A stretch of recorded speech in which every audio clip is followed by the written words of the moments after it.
नमस्कार मेरी प्रिय बेटी। आज का ये संदेश तेरे सबसे गहरे रिश्तों के बारे में है। तुझे पता है, दुनिया में सबसे ज्यादा दर्द किसी शत्रु से नहीं आता। शत्रु तो दूर रहते हैं, असली दर्द तो उन्हीं से आता है जिन्हें तू सबसे ज्यादा प्यार करती है, क्योंकि केवल प्यार वाली जगह ही दर्द को इतनी गहराई से छू सकता है। आज मैं तुझे वह बताने वाला हूं जो तेरे हर रिश्ते को बदल देगा, पर शर्त यह है कि तू सच्चे मन से सुनना, न कि अपनी सुविधा के हिसाब से। बेटी, तेरी मां। सोच, एक औरत जिसने 9 महीने तुझे अपने पेट में रखा, जिसने अपने शरीर को दर्द से तोड़ा तुझे निकालने के लिए, जिसने अपनी रातें तुम्हारी रातों में बदल दी। और फिर क्या, जब तू बड़ी हुई तो क्या तूने कभी उससे पूछा, मां, ये सब दर्द क्यों सहा? नहीं, तुझे लगा कि मां का दर्द तो स्वाभाविक है, मां का त्याग तो नियम है, मां के लिए सब कुछ भूल जाना ये तो एक मां का कर्तव्य है। पर सुन बेटी, एक मां भी एक इंसान है, उसे भी दर्द होता है, उसे भी अपनी बातें कहने की इच्छा होती है, उसे भी प्यार चाहिए, सिर्फ देने के लिए नहीं, पाने के लिए भी। मैं तुम्हें एक कहानी सुनाता हूं, एक बहुत पुरानी कहानी। एक औरत थी, नाम था मीरा। उसके 3 बेटियां थी। बेटियां बड़ी हुई, शादी हुई और चली गई, और मीरा अपने घर में अकेली रह गई। साल में 1-2 बार फोन आता था, मां कैसी हो? सब ठीक है ना? तो ठीक है, और फिर फोन कट जाता था। और एक दिन मीरा बीमार हो गई, बहुत बीमार। तब सभी बेटियां दौड़ी आई, मां तुम ठीक हो जाओ, हम तुम्हारे बिना नहीं रह सकते। पर मीरा को हंसी आ गई, कड़वी हंसी। उसने सोचा, अब मुझे याद आए, जब मैं उनके लिए मर रही थी तब क्या यही प्यार नहीं दिखा सकते थे? और जानते हो, मीरा ठीक हो गई, पर उसका दिल कभी ठीक नहीं हुआ, क्योंकि वह जान गई थी कि उसके प्यार की कीमत क्या है बीमारी में। तो बेटी, आज जो मैं तुझसे कहना चाहता हूं, अगर तेरी मां अभी जिंदा है तो बस उससे बातें कर, न कि क्या चाहिए क्या नहीं के साथ, बल्कि प्रेम से। उसके पास बैठ, उसकी बातें सुन, उसकी हंसी सुन, क्योंकि एक दिन ये सब खत्म हो जाएगा। और अगर तेरी मां चली गई है तो रोज उससे बातें कर, उसे याद कर, उसकी शांति के लिए प्रार्थना कर। वो अभी भी सुन रही है। आत्मा मां की कभी सुनना नहीं भूलती। बेटी, अब बात करते हैं तेरे पिता की। पिता को समझना सबसे मुश्किल है, क्योंकि वो अपने भीतर के भावनाओं को दबाते हैं। समाज कहता है, लड़के रोते नहीं, लड़के दिल की सुनते नहीं, और इसीलिए तेरा पिता एक मूक इंसान बन जाता है। 1000 बातें अपने दिल में दबाता है, पर बोलता कुछ नहीं। याद है, बचपन में जब तू बीमार थी, तेरा पिता पूरी रात तुम्हारे साथ बैठा रहता था, पर वह कभी कहता नहीं था, बेटा मैं तुमसे प्यार करता हूं, मुझे तुम्हारी चिंता है। पर क्या तू जानती है, वह चिंता उसकी हर सांस में थी, उसकी हर हरकत में थी। और अब तू बड़ी हो गई, अब तू समझदार हो गई, तो क्या तू कभी अपने पिता से कहती है, पापा मैं तुम्हें प्यार करती हूं? क्या तू कभी उसके पास बैठती है, बिना किसी मांग के, बिना किसी ढोंग के?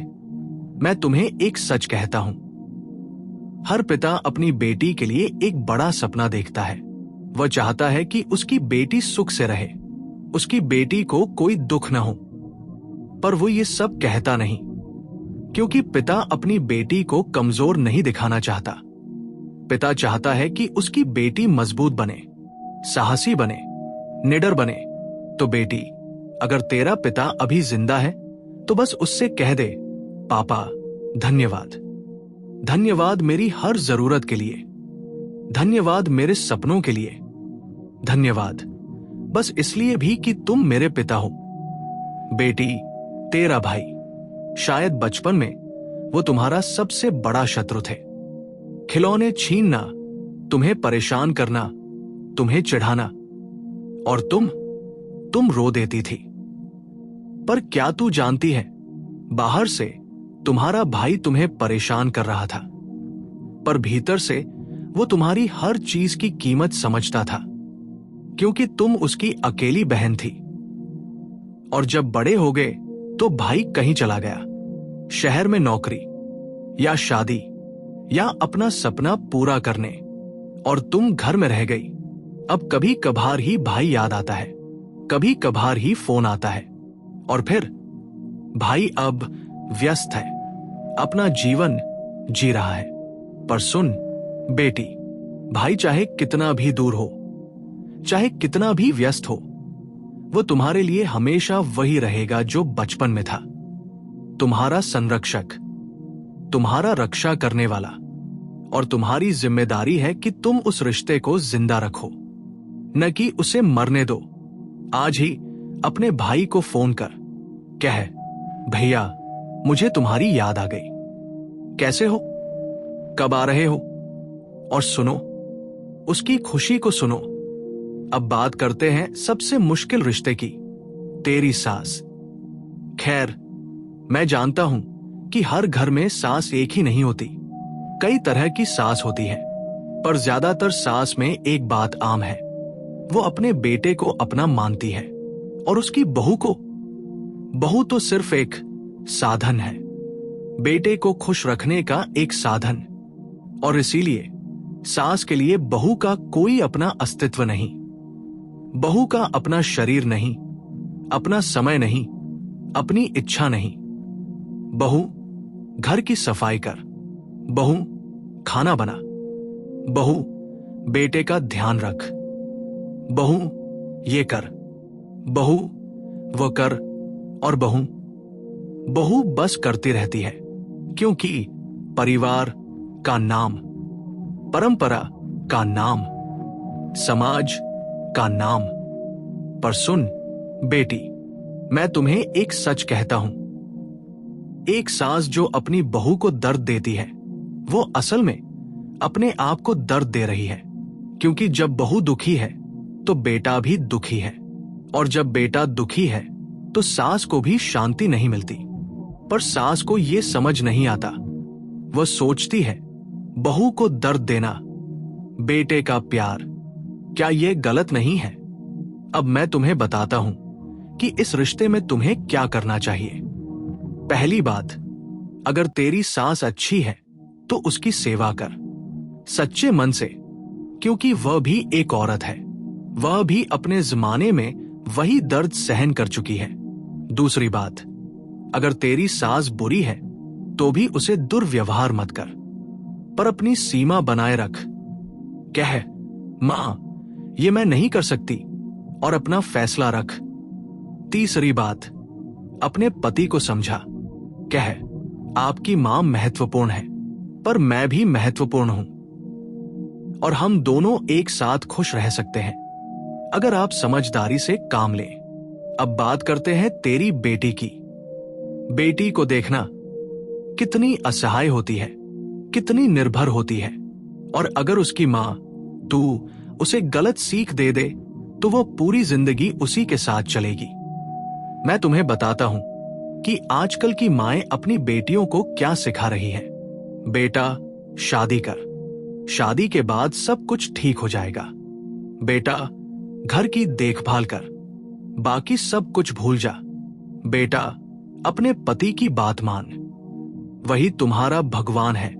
और क्या होता है, बेटी बड़ी होती है और फिर वही सब दर्द अपनी बेटी को भी देती है। ये एक चक्र है, और इस चक्र को तोड़ना बहुत मुश्किल है, पर तू कर सकती है बेटी।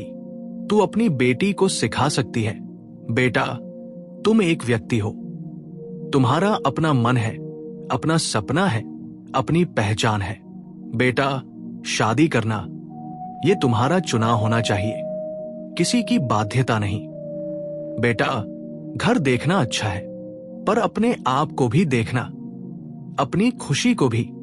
बेटा अपने पति को प्यार कर, पर उसे भगवान मत बना। भगवान सिर्फ एक है। अगर तू अपनी बेटी को ये सब सिखा दे तो तूने अपने जीवन का सबसे बड़ा काम कर दिया। अब सबसे ज्यादा जटिल रिश्ता, तेरा पति। सुन, पति कोई 4 लकड़ियों का बंडल नहीं है जिसे तू अपनी इच्छा के अनुसार मोड़ सके। पति भी एक इंसान है, उसकी अपनी उलझनें हैं, अपने सपने हैं, अपने डर हैं। अब तो यह भी हो सकता है कि तेरा पति तुझसे बहुत अलग हो, उसके विचार अलग हो, उसकी आदतें अलग हो, और हो सकता है तुम दोनों बिल्कुल मेल न खाते हो। पर क्या तुम जानती हो, रिश्ते का मतलब मेल खाना नहीं है। रिश्ते का मतलब सीखना है। अलग अलग लोग अलग अलग सीखने के लिए एक साथ आते हैं।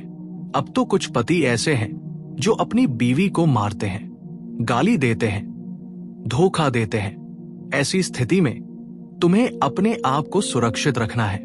यहां पति पत्नी का रिश्ता टूट जाता है, यहां कानून है, यहां तुम्हें अपना रास्ता खुद बनाना है। पर अगर तेरा पति सामान्य है तो सुन, पहली बात, अपने पति से अपेक्षा मत रख कि वो परफेक्ट होगा। वह नहीं होगा, वह भी गलतियां करेगा और तुम भी करोगी। दूसरी बात, अपने पति को बदलने की कोशिश मत कर, अपने आप को समझाने की कोशिश कर। तीसरी बात, अपने पति को प्यार तो कर, पर अपनी खुशी सिर्फ उसी पर मत छोड़, अपनी अपनी खुशी भी बनाए रख। चौथी बात, और अगर कोई बात है जो तुम्हें चोट पहुंचा रही है तो चुप मत रह, कह दे, शांति से पर साफ साफ कह दे। अब बात करते हैं उन रिश्तों की जिन्हें हम अक्सर नजरअंदाज कर देते हैं। सहेलियों के रिश्ते। बेटी, सहेलियां, जो रिश्ते न तो रक्त से हैं, न ही कानून से, बस दिल से हैं। और अक्सर ये रिश्ते माता पिता के रिश्तों से ज्यादा गहरे होते हैं, क्योंकि यहां कोई अपेक्षा नहीं है, कोई बाध्यता नहीं, सिर्फ चुनाव है। याद है कॉलेज के दिनों में जब तेरी सहेली तेरे साथ घंटों बैठकर सुनती थी, तेरे सपनों को, तेरे सवालों को, तेरे डर को, और वह कभी नहीं कहती थी ये तो बेकार है, ये तो अव्यावहारिक है। वो बस सुनती था और उसकी सुनना ही तेरी शक्ति थी। पर अब तू उसे भूल गई। क्यों? क्योंकि शादी हुई, क्योंकि बच्चे हुए, क्योंकि जिंदगी व्यस्त हो गई। पर सुन बेटी, ये सहेलियां तेरा सबसे बड़ा आश्रय है। ये वो हैं जो तेरे दर्द को समझेंगी, क्योंकि वे भी वही दर्द सह रही हैं। आज ही अपनी सहेली को फोन कर, कह, बाबा कितने दिन हो गए, मैं तुम्हें मिस कर रही हूं। और सुन, उसकी बातें सुन, उसके सपने सुन, उसके डर सुन, क्योंकि जो सुनता है वो सबसे बड़ा दोस्त है और तुम उसकी सबसे बड़ी दोस्त बन सकती हो। बेटी, अब बात करते हैं उन रिश्तों की जो रिश्ता तो है पर रिश्ते नहीं। मेसिया के बाद दूसरे, पड़ोसी, दूर के रिश्तेदार, ये सब है और हर एक के साथ एक दूरी है, क्योंकि ये सब अपने नहीं हैं, ये दूसरे हैं।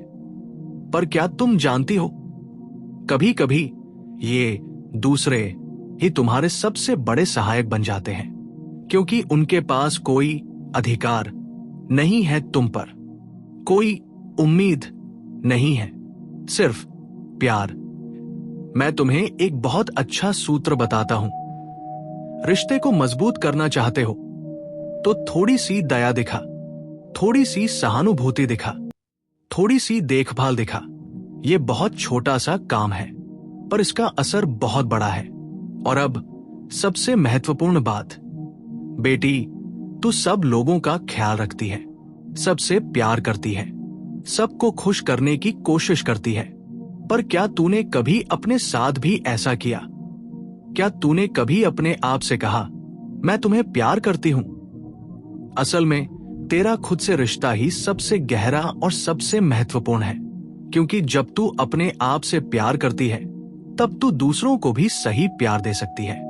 और जब तू अपने आप को सम्मान देती है तब तू दूसरों को भी सम्मान देती है। तो बेटी, हर दिन अपने आप के सामने खड़ी हो, आईने में देख और कह, मैं तुम्हें प्यार करती हूं जैसे तुम हो, अपनी सभी कमियों और खूबियों के साथ। ये एक छोटी सी बात है, पर इसका असर बहुत बड़ा है। इससे तेरे अंदर एक नई शक्ति आएगी। अब सभी रिश्तों का एक सार है, और वह है क्षमा और स्वीकृति। हर रिश्ते में गलतियां होंगी, हर रिश्ते में दर्द होगा, ये सब होना ही है। पर बेटी, यही तो है असली परीक्षा। जब गलती हो तो माफ कर सकती है, जब दर्द हो तो सह सकती है। माफ करने का मतलब ये नहीं कि तू कमजोर हो, माफ करने का मतलब है कि तू मजबूत हो, क्योंकि कमजोर ही बदला लेता है, मजबूत माफ कर देता है। और स्वीकृति यानी हर इंसान अलग है, हर इंसान की अपनी सीमाएं, अपनी खूबियां हैं, अपनी कमियां हैं। जब तू इसे स्वीकार कर लेती है, तब तू हर किसी को वैसे ही प्यार कर सकती है जैसे वो है। तो बेटी, ये आज का बाबा का संदेश है। हर रिश्ता कीमती है, माता पिता का, भाई का, सास ससुर का, पति का, बेटी का, सहेली का, हर एक। पर सबसे महत्वपूर्ण है अपने आप के साथ रिश्ता। आज से अपने सभी रिश्तों को नई नजर से देख, न कि क्या मुझे क्या देना चाहिए के साथ, बल्कि क्या मैं इसे प्यार कर सकती हूं के साथ। और हर रिश्ते में थोड़ी सी खुशी, थोड़ी सी समझदारी, थोड़ी सी क्षमा बिखेर। देख कैसे दुनिया तुम्हारे चारों ओर बदल जाती है। कमेंट करो, मैं अपने सभी रिश्तों को नए सिरे से शुरू करूंगी। जय श्री राम, जय बजरंग बली, जय नीम करौली बाबा। बेटी, रिश्ते ही तो जिंदगी है, उन्हें संभाल।